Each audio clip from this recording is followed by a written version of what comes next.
All right, y'all. Erica Mena has been removed from Love and Hip Hop, the franchise, after she called fellow cast member Spice a blue monkey during a recent episode. Love and Hip Hop released the following statement. The Love and Hip Hop franchise has never shied away from hard conversations in our community. Working hand in hand with our partners, viewers will see the impact of Erica Mena's remarks play out in the final 3 episodes of the season. Effective immediately, she will no longer appear in the next season of Love and Hip Hop Atlanta. Now, Erica made the racial slur after Spice alleged that her estranged son doesn't like her. Q, I know you used to do a lot of commentary on the show. What are your thoughts on Erica getting the boot? I'm going to be very honest with you. That statement read very hollow to me right now. I understand a lot of people are hurt, and I understand when people are in their emotional bag, they want to see people punished, right? And so I guess this performative act of coming out and saying she will not be on the next season of Love and Hip Hop Atlanta, hopefully is that patch that people need to feel like their voices was heard. But I want you guys to pay very close attention to the language. She will not appear on the next season of Love and Hip Hop Atlanta. What does that necessarily mean? Because there are a lot of shows and there's a lot of offshoots of that show. There's still Love and Hip Hop Miami, which Erica has ties to Miami. She started on Keeping Up with the Kardashians down here in Miami. There's Love and Hip Hop Family Reunion. There's Love and Hip Hop Couples Retreat. There's also the little one-off talking head shows that they do. Here's the thing. Erica Mena is a cash cow for VH1, all right? And if you guys think one time that they're about to put her out to pasture and forego the millions of dollars that they make based off of her antics and flipping tables and screwing Safari and all this type of stuff, think again. Sure, she may sit out Love and Hip Hop Atlanta for a season, but you trust and believe she's not going to skip a bag from this.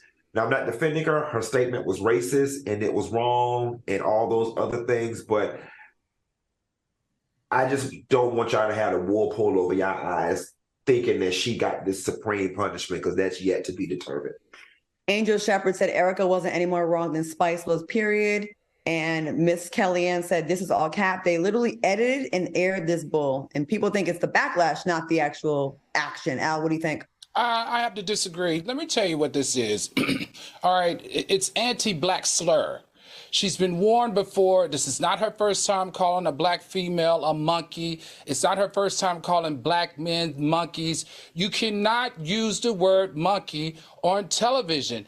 It was condemned by the NAACP for using that term. Not only did they lean heavily on networks to make sure people aren't calling black people monkeys, they made sure they leaned heavily on educational institutions as well as Dr. Seuss, even in comics, they in political arenas. So the word monkey is simply a racial slur against black people, and it's dated more than 100 years. You can't use it. You can't use it on TV. You've been warned. You decided to use it again. You're continuously disrespecting us as black people because you are a non-black female. Let's be very clear. So to me, she got what was deserved. It's almost like being anti-Semitic. We would expect the exact same treatment if she misused the Jewish term or any anti-Semitic comment. We've got to understand as black people that this just isn't an argument. This just isn't a platform. This is people that we admire and look up to using words that are simply anti-black, and we cannot afford to have it on our big platforms like Love and Hip Hop. I commend Mona for stepping in this space and keeping that voice of the NAACP, and I commend all the other people that are following saying that this simply is not right. I'm actually shocked that action was taken so fast with all the other stuff that's been happening. I mean, now we're finally offended. People getting their ass kicked, all kinds of stuff happening on a lot of these shows. And usually when it comes to black women, that doesn't really happen. So I was actually surprised that it happened so quickly. But I will say this.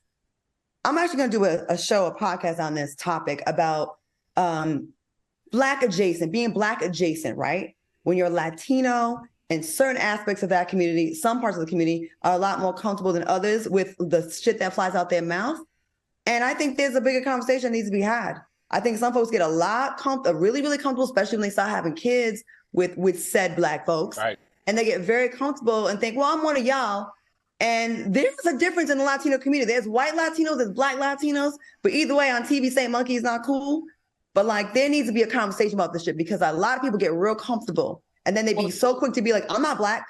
Good point, Claudia, but that's the deal here. You cannot co-opt Black culture while exercising hate speech towards Black women. I don't care how many Black men you sleep with. I don't care how many Black babies you have. You simply can't do it. That's like allowing Thomas Jefferson, because he slept with Black women. He was a slave owner. He still mistreated Black people. It doesn't make it okay. You can have Black kids. You can sleep with Black people, but it doesn't make it okay for you to co-opt and then exercise hate speech towards Black women. Not on my watch. I get it. I had to tell a Puerto Rican friend one time, you cannot say the N-word around me. Don't even try it. Don't even think about it, because she was real comfortable.